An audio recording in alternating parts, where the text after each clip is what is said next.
This podcast is supported by listeners like you. We're grateful for your tax-deductible donation at newthoughtphilly.org or the link in the episode description. A practical prayer is a prayer that works. These discussions between Reverend Bill Marcioni and Carol Lawrence dive into the details of how it works and how to work it. Reverend Bill is a New Thought minister and the author of Practical Prayer for Real Results. Your new life begins with a new thought. Carol Lawrence is on a spiritual quest, finding the New Thought teaching after decades on the pulpit in 3 different traditional denominations. I've got some questions. Together, they're exploring the philosophy and activities that come together from many of the world's religions to create the practical spirituality that is New Thought.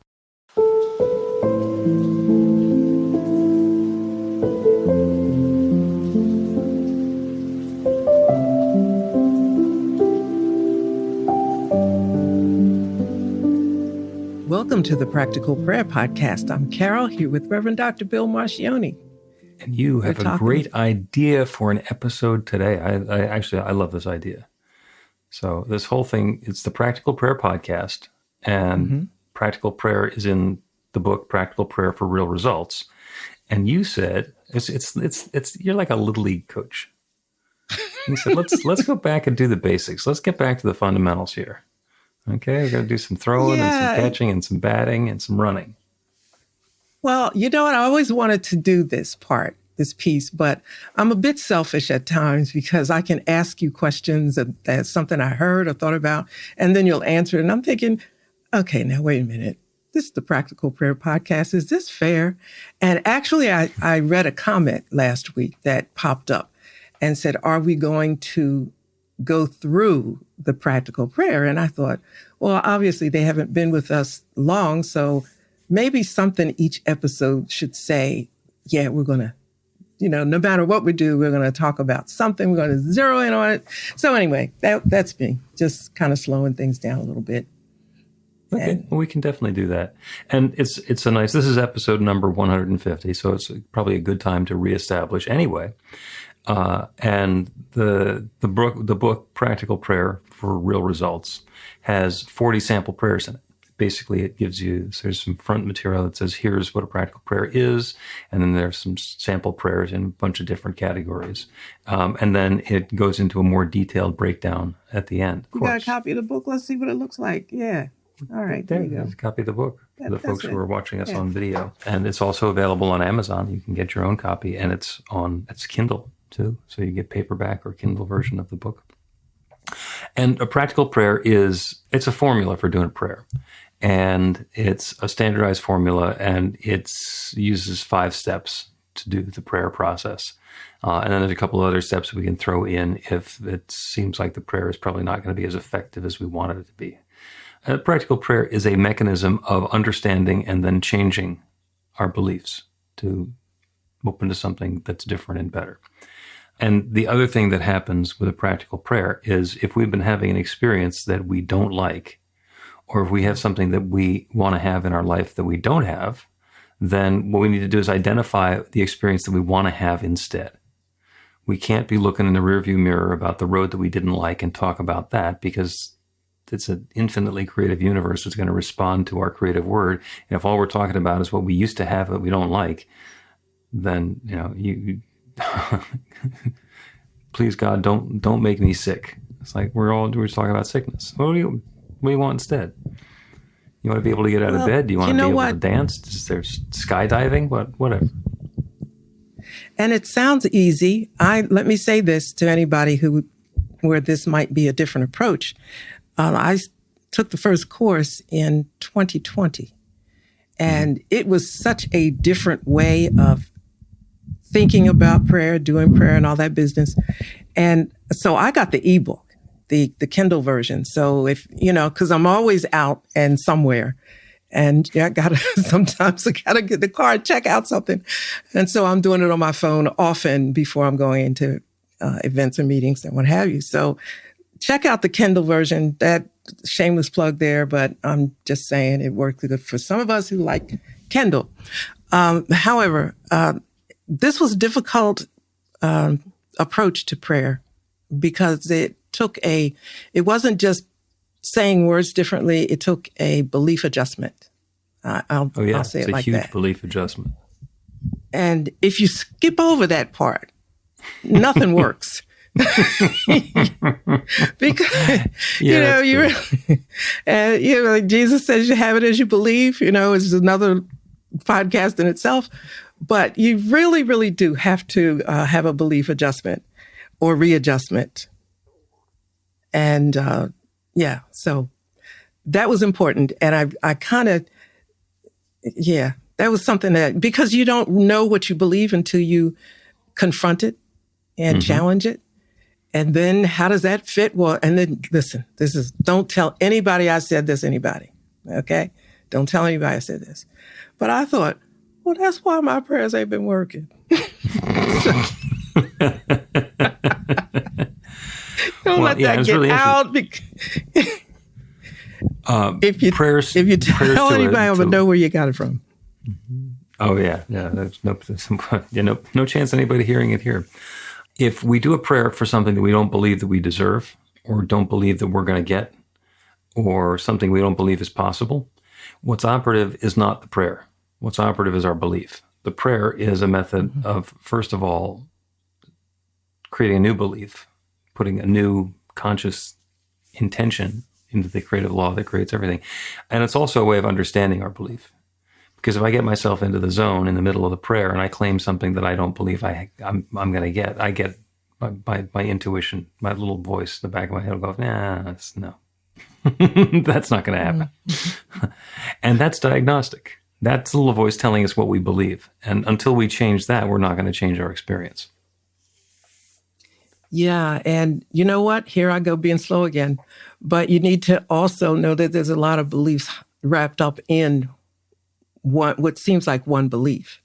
Because as you were explaining that, I was thinking, you said, I don't believe I deserve it. And I'm thinking of things that back then I thought, well, yeah, I think I deserve it for this reason. But then something else comes up that doesn't have to do with deserving. Might be comparing situations that I thought I deserved something before and nothing happened. It's a lot in there to just take your time with. And so the belief part is tremendous, but it's worth the time because, Yeah. So which prayer did you want to start with? And do you have the paperback or you're still on the Kindle? I'm a Kindle girl, Okay, so I'm on Kindle. And I picked a couple, but let's start with prayers for financial prosperity. Okay. And I thought the subject is interesting. The prayer isn't terribly long. So there we go. Okay. So which one do you want to do? The first one, money to spend, share, and save. Yep. So that is a prayer for money to spend, share, and save. Okay. So in the beginning, the first part, you talked about God, the universe, and abundant, right? So the first part is about, what I call what you believe about God. Yep. And you want me to read then, it so that people have it for reference? That makes sense. Yeah, go ahead. Okay, so this is the prayer, and if you're reading along in the book, this is on page 28. It's money to spend, share, and save. This is an abundant universe. There are billions of stars and billions of galaxies. One glance at the night sky is ample proof that this is an infinitely abundant universe. A forest has billions of leaves on thousands of trees, all living and growing in a connected ecosystem. The economy is another of God's creations, with money as the currency that flows in exchange and balance. All of these uncountable riches are part of one divine creative expression, a dazzling work of art on God's canvas. And that is the first step in the prayer. So aside from just being beautifully written, and you called it flowery language, that's fine. I think that that part, the way it was written, is very settling and fresh, kind of gives us, if you're coming into it stressed and worried and why I don't have it, just the way it's written. But that's not your point. But I just wanted to throw that in. But what I particularly liked about this was when you got to the middle, the economy is another of God's creations. This is when it becomes really personal. You know, in the beginning, the galaxies and everything is nice and it's beautiful, but the economy is where it hits home. And with money as a currency that flows in exchange and balance, that makes me raise an eyebrow and say, okay, wait a minute, this is God's domain as well. You know, God gets in this because we tend to think that it's separate from God. You know, God is taking care of whatever else, but money belongs to the powers that be and how that works. But this brings it into a different focus. And I just thought that was worth mentioning because that's a belief adjustment right there. Sure. And it doesn't matter, by the way, what the prayer is going to be for. This one is about prayers for financial prosperity. So this is one of those. If it's about health or if it's about relationships or whatever, creativity, whatever it's going to be about, the first step is always very similar. It is a reminder to ourselves that there is one divine power and presence that is sharing itself as everything. So it's not possible to look at something and say, well, that's not God.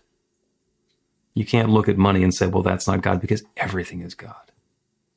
And that's a point to emphasize, because I tell you sometimes off camera, like, you've been in this forever, this is easy for you.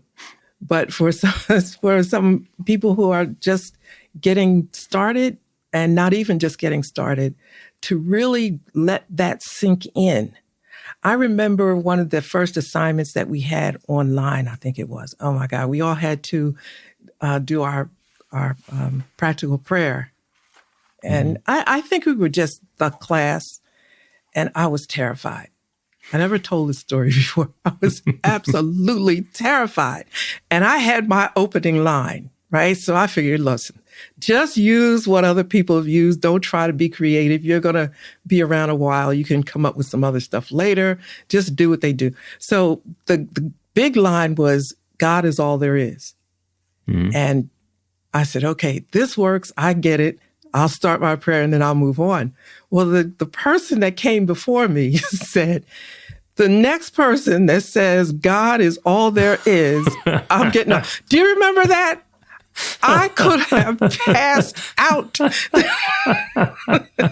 I didn't hear anything he said after that, because that was going to be my opening line, and I didn't have anything else.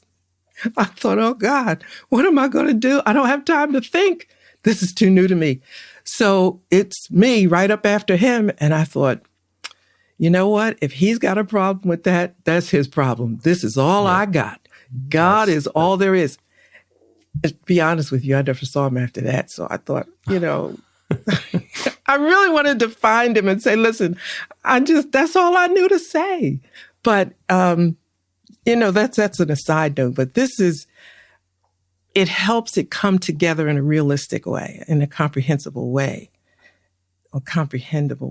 that God is all there is, including the leaves on the trees and the money. You know, which you would never think of in the same sentence or the same thought. Well, in some faith traditions, no, you keep those things are all separate, because you're only gonna ask God for things that you consider to be sacred or holy or uplifting or worthwhile. Yeah, and I mean, leave the mundane stuff. I mean, how could you possibly pray for your plumbing to work properly and the toilet to flush as it should? Money comes, but you know, you don't think of it that way. And so that was one of the takeaways that I appreciated in the very beginning of learning practical prayer, where it really brings God into everything and shows us how God is in everything, how you can see God in, you know, things that you don't even see God in before. It could go deeper than that, but it's a bit of a leap, I guess, if you're not used to thinking of God being a part of the economy and how it works. But when you think about it, and how it has worked historically, you know God is in this thing. But you just have to need a little help, maybe, you know? Yeah. And by the way, when we're doing prayers for financial prosperity, we're not praying for there to be more money in the world. We're praying for there to be more money in our experience of the world. Mm-hmm. You know, the gross national product doesn't need to change in order for me to pay my mortgage. This is not a supply issue, it's a distribution issue. Yes. Okay. I like that. Hey, listen, let's just be clear. I'm praying for more money in my, you say experience is so nice. In my pocket, okay? I need more money in my pocket. And it's not even about having more money, because if you get, you know, twice as much money and 3 times the expenses, that's not a winning combination. So it is, as this prayer goes on to say, money to spend, share, and save. So that's plenty of money for whatever my requirements are, and not just enough to pay the mortgage when the first of the month comes along, but enough thereafter to share, to support other things that are going on in the world around me, and to save, because saving is good stewardship of our resources. Not saving for a rainy day, but saving for an opportunity.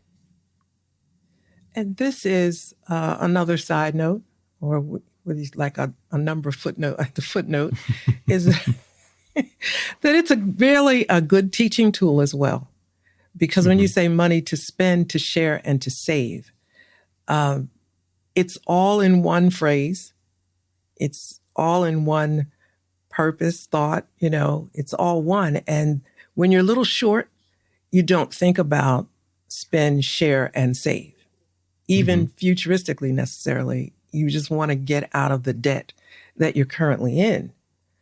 But it's a complete way of thinking. So I won't get into the details, but it's a good, if you're doing financial management, financial planning, doing your own financial literacy, this is a point to think about. Spend, share, and it changes your perspective a bit. I won't go any deeper than that, but you start thinking, how much more do I really need? Or is this prayer perhaps going to help me reorder what I have to be able to spend, share, and save? And it's all in here. There's a story in one of the prosperity classes that we teach about a preacher takes his son as he goes to visit another church where he's going to do the sermon. And as they're walking in, there's a box on the door for offerings.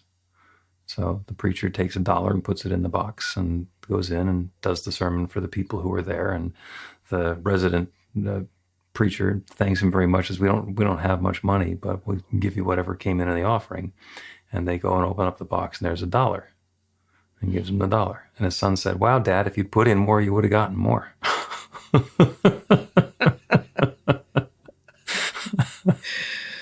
And that's a surprise story right at the very end. It's like, this is not about lack.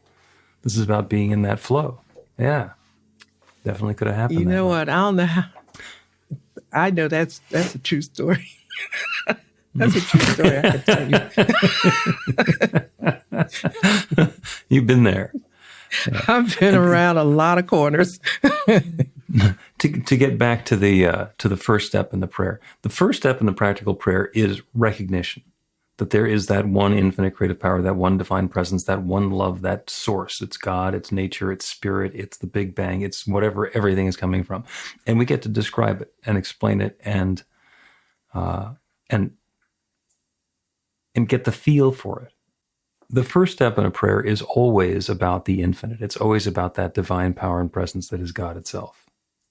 And we changed it a little bit based on what we're praying for. Because if I'm doing a prayer for money to spend, share, and save, I'm not going to talk about God as infinite love.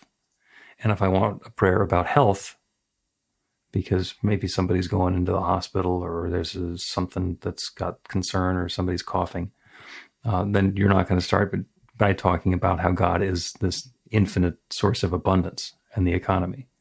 So we're going to change what we say in the first step of the prayer, in that recognition step of the prayer, to identify the aspect of God that we're referring to.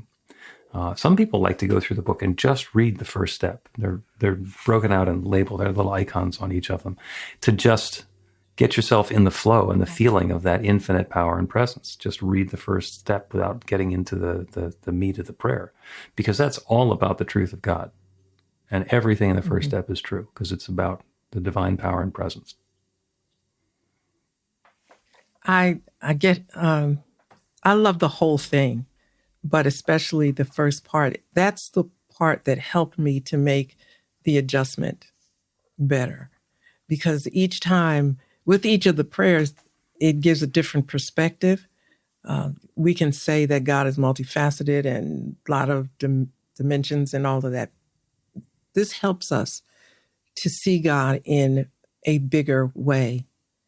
It just does. It just broadens the way, because you think, like I said, in the beginning of this, the first step, right smack in the middle, you start talking about, you said the economy is another of God's creations.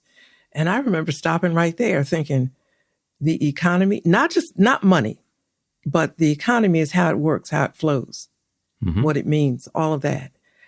That's a part of God's creation. And that made me stop and think, okay, maybe this is bigger than I thought. How do I feel? That's closer. And I think it's probably better to say closer to where I am and what I'm praying for than what I thought, closer to adjusting my beliefs or broadening my beliefs than I thought, because the economy is another of God's creations. What I'm thinking about is part of God's creation. I think I need to know about this.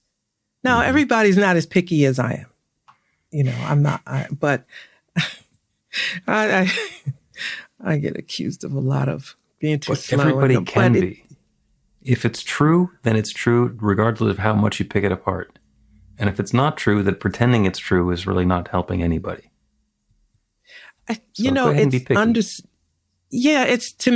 me trying to understand how things flow together. And this was one of those times where this was the connection point for me. And it's probably in all the prayers, but this specifically, this was the connection. This is how it hit home to where I was and what I'm concerned about. Yeah, I know that God created the forest and the trees and all the beautiful animals and all of that. I get that. I feel good about that. But when you said the economy is another of God's creations, now you got my attention, because that's a little bit different. Yeah. Let's take a break. We will continue on to the second step in the prayer. See how much time we have for all of this today. And perhaps while we're listening to this lovely promotional announcement, you can think about whether or not you could see God in a landfill.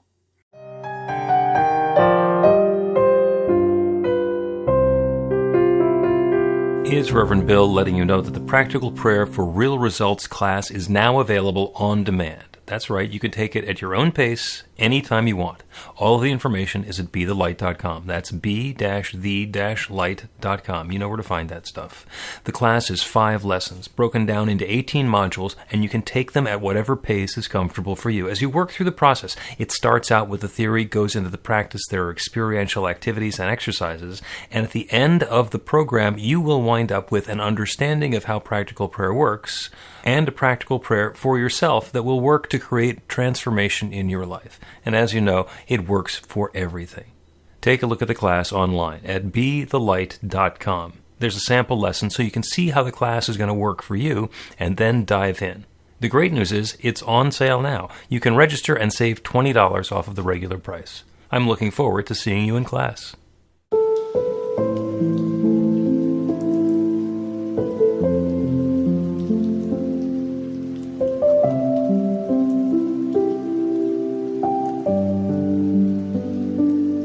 Welcome back to the Practical Prayer Podcast. I'm Carol, here with Reverend Dr. Bill Marcioni. I'm loving this discussion. You know it. Yeah, we're talking about the prayer from page 28 on Practical Prayer for Real Results, which is money to spend, share, and save. It's a prayer for financial prosperity. And in the entire first segment, we talked about the first step, and there are 7. So during the break, I thought, I don't think you were supposed to spend that much time on the first part of it, but you know what? That's okay with me because making connections can take you a while. We're just pointing them out. Yeah. So the first step in a practical prayer is recognition, where we're talking about the aspect of God that applies to whatever it is that we are inviting into our lives.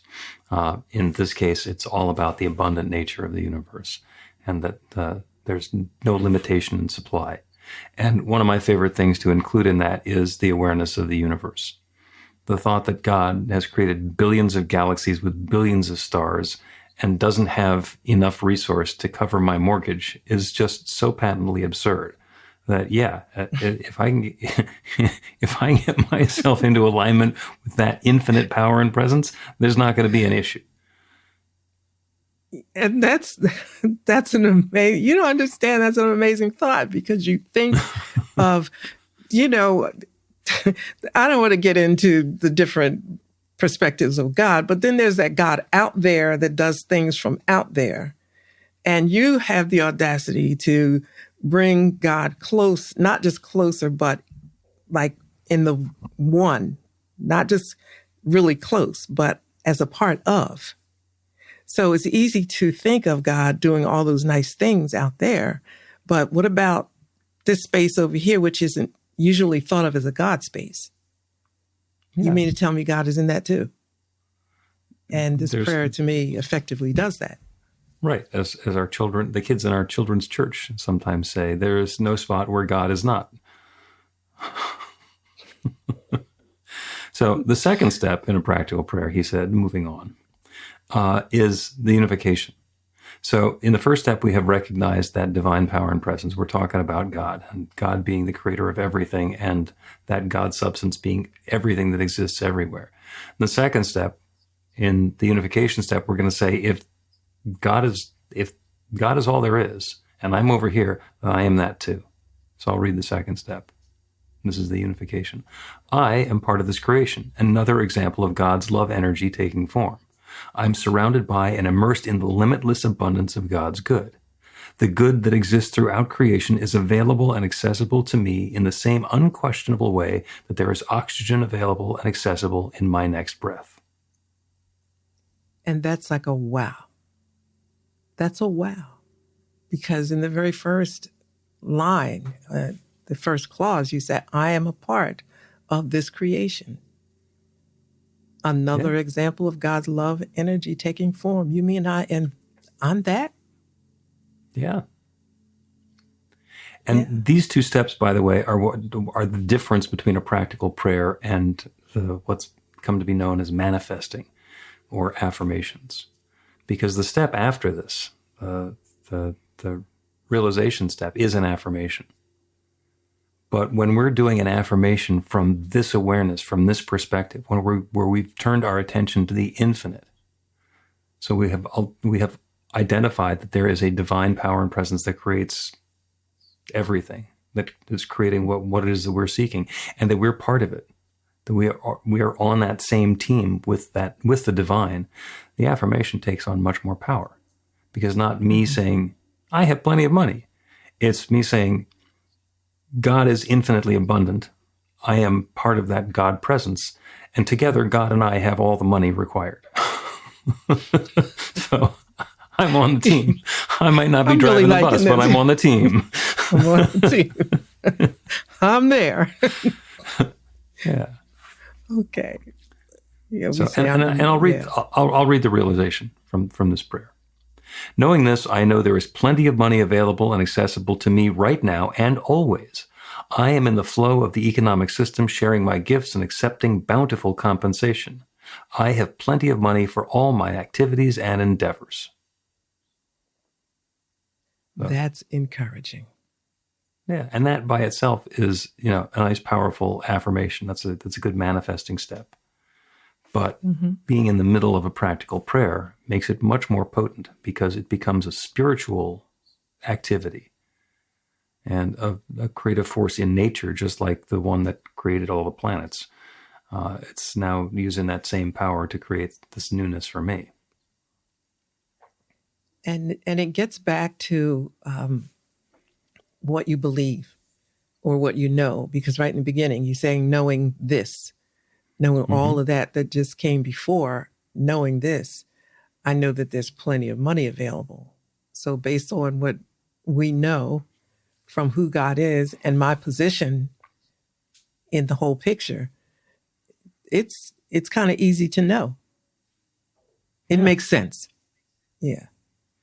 It makes sense. It's a logical continuation of the first steps. We start with the infinite, then we identify that we're part of the infinite, and then we claim the part of the infinite that we want to be experiencing next. Yes. And then we can go to the concluding steps in the prayer, unless that little voice in the back of our head says, I don't think so. When I say I have plenty of money for all my activities and endeavors, and a little voice says, yeah, but the credit cards are maxed out. Or I say I have plenty of money for all my activities and endeavors, and it's, yeah, but the checking account is overdrawn. Yeah, but the mortgage is due. Yeah, but whatever. If we get that pushback in our minds, that is not the time to try and steamroller and pretend that it didn't happen. That little voice is telling us what we actually believe. Okay, I have now identified that there is an infinite power that creates everything, that shares itself as everything, including me, and I have access to that same power. And now I'm claiming the good that should fully well, by my logical thinking, be part of my experience. And if I get a voice that tells me I don't believe it, well, I don't believe it. I'm going to continue having the experience that I've been having of lack and insufficiency. So the yeah, but says, hold on, there's a unbelief here that you need to examine. That's what you're saying? Yeah. And if you can say the affirmation by itself and not get any pushback in your mind and completely believe it, it can work. But what happens is a lot of times the beliefs that we have are hidden. So they're buried deep down inside. My family never has money. Okay, well, doing that affirmation it's nice and it's pretty language, but it's not going to change anything, because if the belief is nobody in my family ever has money, then I need to get myself a bigger family and dispense with the thought that I have to continue living the way that I had been. Fortunately, if we get a yeah, but, we get two other steps that get added into the prayer before we get to the conclusion of it. And the first one is a refutation, where we identify that whatever that resistance that we have that's come up, we give voice to it. I'll continue. This is the refutation step. Any idea that there's not enough money is absurd. That's like saying that God could run out of star stuff and not be able to create another star. The notion that there's plenty everywhere except for me is simply not true. So I'm facing my disbelief head on. It's like, all right, some said I don't believe this, but let's talk about the truth again. And I love that, because it's like you talked yourself, you beat your own argument. I can't actually prove my unbelief when I see what God is, the bigness of God, for, just using a generalized term, the bigness of God, and it's big. God is bigger than I thought. Then my argument doesn't hold. My doubt doesn't hold up, and I got to let it go. Yep. The refutation, by the way, is the only step in a prayer which is negative, because we've used the first three steps to identify what we are choosing to have in our experience, and our belief is telling us that it's not possible. So we are refuting that. We are saying no to the disbelief that come up within us. God always says yes, but we have the ability to say no. If I have a belief that it's not going to happen, then what I'm doing is I'm addressing that belief head on and saying no to that incorrect belief. And then once I've done that, I want to get back onto the positive. So I'm going to repeat my affirmation. I'm going to reaffirm my good. This goes, I have plenty of money to spend, to share, and to save right now and always. I am a good steward of my resources and engage in activities that support my life of prosperity. right back into the experience that I want to be claiming. It's going back and forth. When you have a belief and you discover a doubt or an unbelief or, something that is contrary, it's confronting yourself and your beliefs with the new facts that you found. And again, I'll say it doesn't hold up. I use the term challenge because, and some people may not experience the challenge because they don't have years and years of other stuff packed in to undo. But if you do, confronting that, this is amazing because you can't win. You can't win. You can't win against the enormous power and greatness and vastness of God. You just can't unless you don't bring it into focus. And you do that in the beginning.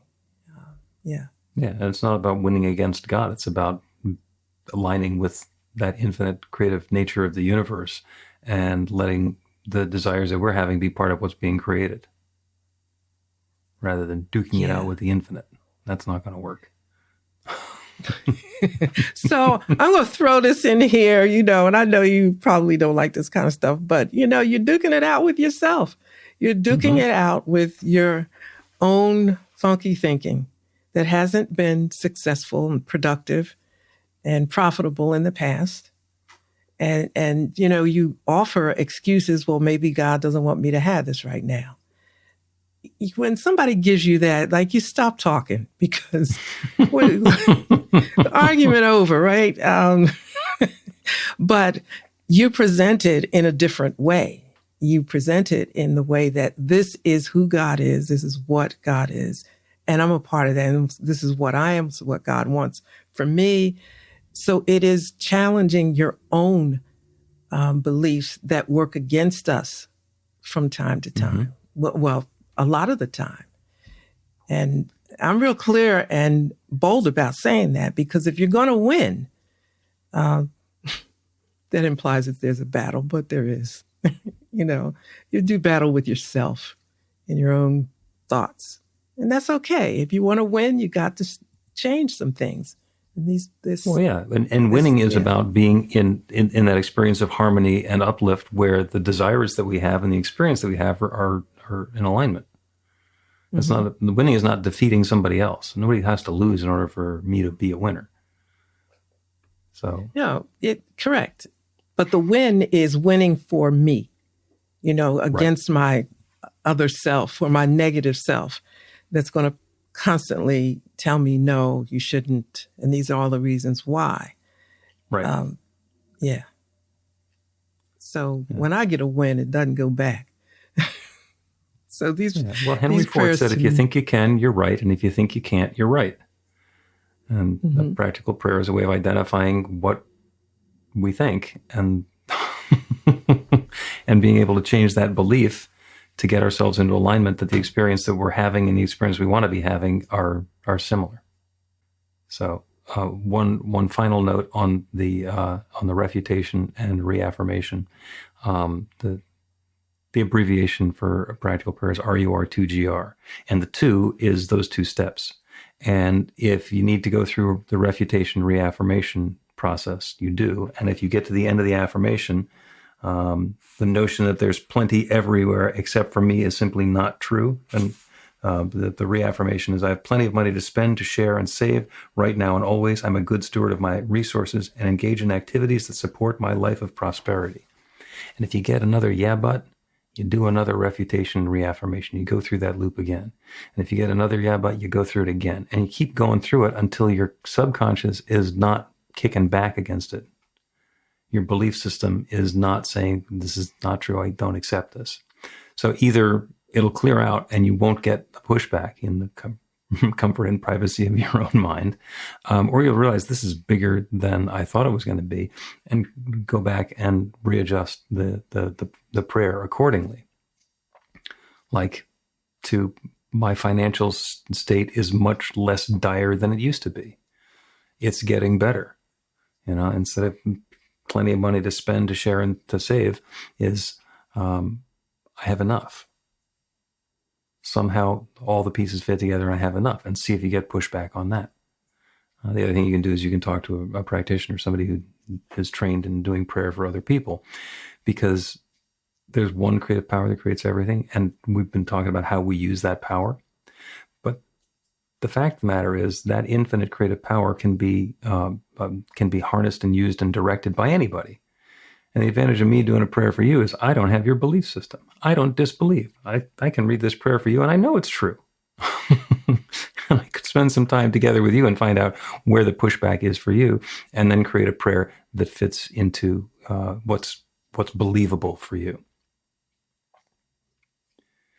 We'll talk about the last two steps in the practical prayer, the gratitude and release, right after a break. Learn to put practical prayer to work in your life. The steps are simple to learn and let you begin to get real results to create the life of your dreams immediately.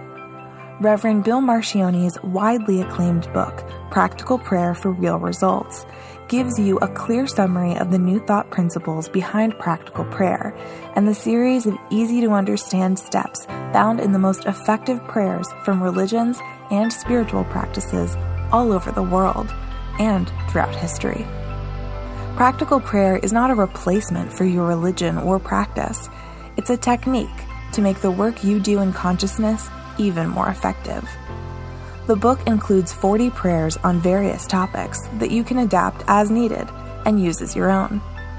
Practical Prayer for Real Results is available in paperback, Kindle, and audiobook on Amazon or at b-the-light.com. That's b-the-light.com.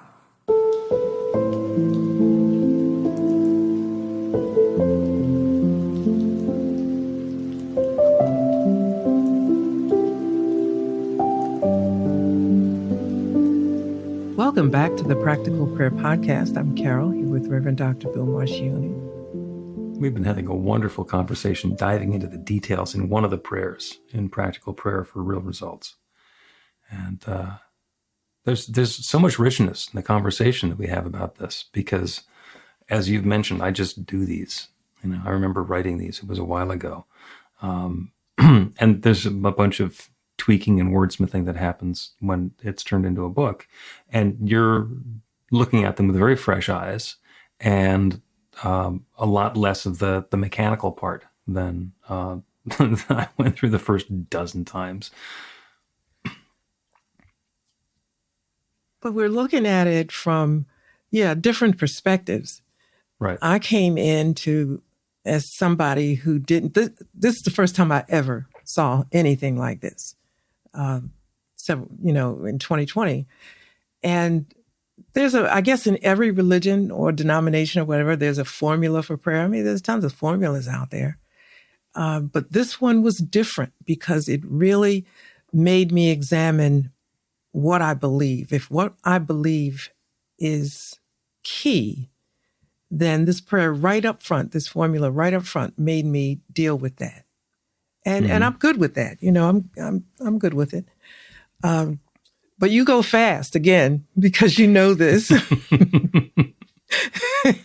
which is cool. One day I'm going to be as knowledgeable, hopefully, as you, and I'll be able to whip right through it. But right now I'm walking through it, saying, what does this mean? And how does this?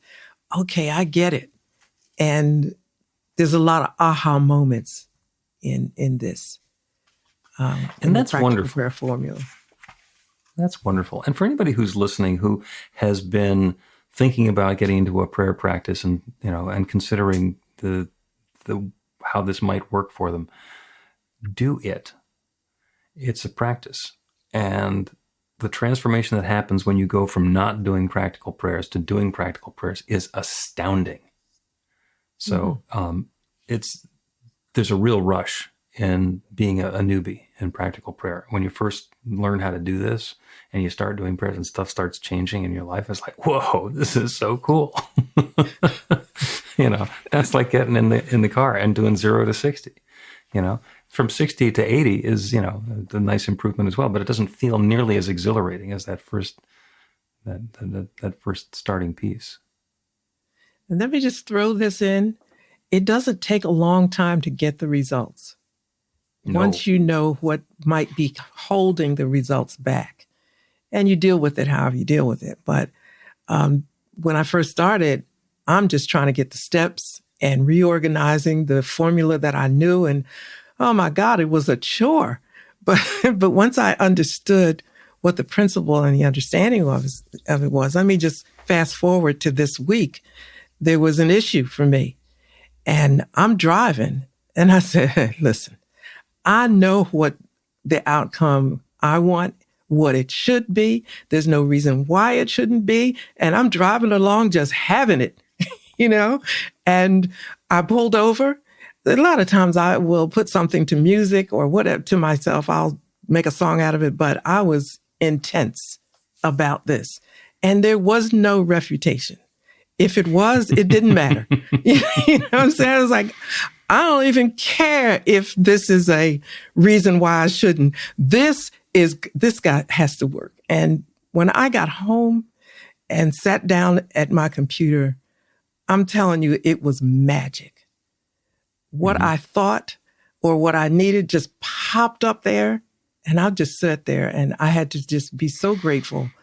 I thought, I'm not sure if I did the gratitude part, but I'm doing it now. I can't believe this. And it was quick. It was quick because I expected it to happen. And if you asked me if I expected it that quick, I think if you pushed me on it, I probably would have said, I can't see any reason why this should take a week or two. I mean, this is no big deal. Right.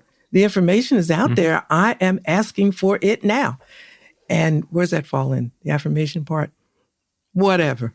Yeah, that's your affirmation or your realization step. I had one that happened last week. It's April, out walking the dog, and it was one of those mornings where it was cloudy and, there was going to be a chance of showers, but it had already rained, and I figured the showers had gone by, and so I didn't have my raincoat, didn't have the dog's raincoat. We're off on the walk as far from the house as we ever get, and it starts to drizzle, and it's like, oh, that's annoying. And then we start walking home, and it starts raining more. And then it's like quite a downpour. And I realized I know how to do prayer. So I did a prayer, and the prayer was for me and for the dog and for the rain and for the neighborhood to all have exactly the perfect experience of the rain. And it is not necessary, as far as I'm concerned, for me and the dog to be rained on. So I would be perfectly okay for the rain going elsewhere for a little while we go home. Almost immediately it stopped raining. Mm-hmm. We got home, it started raining again, and it was pouring. There was quite a deluge, and it was about as hard as it had been raining before. And that was completely inside my belief system, because I know that April showers are really unpredictable. So there was no stretch there. I knew that was possible. I knew it was possible for the rain to just stop for a little while. And everything, the Mayflowers are still getting taken care of. They're on their plan. I'm not interfering with the order of the universe, but just allowing my experience to be a little bit more harmonious. And you said something really important there. You said that it's not interfering with the order of the universe. And I thought just that kind of idea, I'm thinking this thing that I need to work correctly is not going to interfere with anybody else, hurt them in any way. It won't rain on anybody else. I just need this. And I think it's maybe worth taking a minute to make sure that it's okay. It's not going to hurt anybody. And bingo. Yeah. And it's not even that I need this, because I could have walked home in the rain. I mean, when I left the house without a rain jacket, I put myself in the possibility that I was going to walk home in the rain. Mm-hmm. So I'd prefer not to. I accept the possibility of not doing that. But there's a lot of nuance. We'll get into that in future episodes. Let's wrap up with a prayer. This has been a long episode. We've gone into a lot of stuff here. And the prayer that we're going to end with today is the prayer from the book. It's from the section on prayers for financial prosperity. This is the entire prayer, money to spend, share, and save. And it is 7 steps. And the last 2 are gratitude and release, which are the final steps in the prayer. So I'm not going to label them. If you want to see what they are, get yourself a copy of the book. It's on page 28. This is an abundant universe. There are billions of stars and billions of galaxies. One glance at the night sky is ample proof that this is an infinitely abundant universe. A forest has billions of leaves on thousands of trees, all living and growing in a connected ecosystem. The economy is another of God's creations, with money as the currency that flows in exchange and balance. All of these uncountable riches are part of one divine creative expression, a dazzling work of art on God's canvas. I am part of this creation, another example of God's love energy taking form. I am surrounded by and immersed in the limitless abundance of God's good. The good that exists throughout creation is available and accessible to me in the same unquestionable way that there is oxygen available and accessible in my next breath. Knowing this, I know that there is plenty of money available and accessible to me right now and always. I am in the flow of the economic system, sharing my gifts and accepting bountiful compensation. I have plenty of money for all my activities and endeavors. Any idea that there's not enough money is absurd. That's like saying that God could run out of star stuff and not be able to create another star. The notion that there's plenty everywhere except for me is simply not true. I have plenty of money to spend, to share, and to save, right now and always. I am a good steward of my resources and engage in activities that support my life of prosperity. I'm grateful for the good in my life, for the cash in my pocket and the balance in my bank accounts. I give thanks for the resources at hand that allow me to share my gifts and participate fully and joyously in life. Knowing that I am a full participant in God's infinitely abundant universe, I set this word in motion, releasing it to the law and knowing that the universe responds with a resounding yes. And so it is.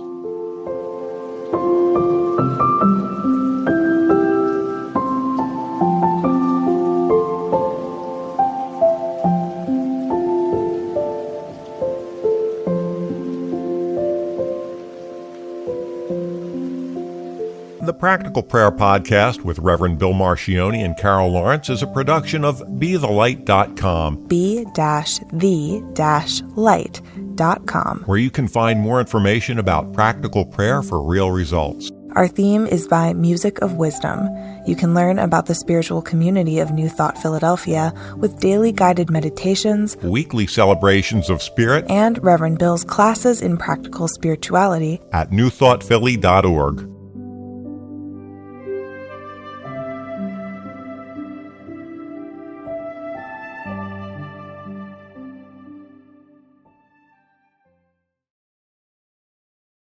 This podcast is supported by listeners like you. We're grateful for your tax-deductible donation at newthoughtphilly.org or the link in the episode description.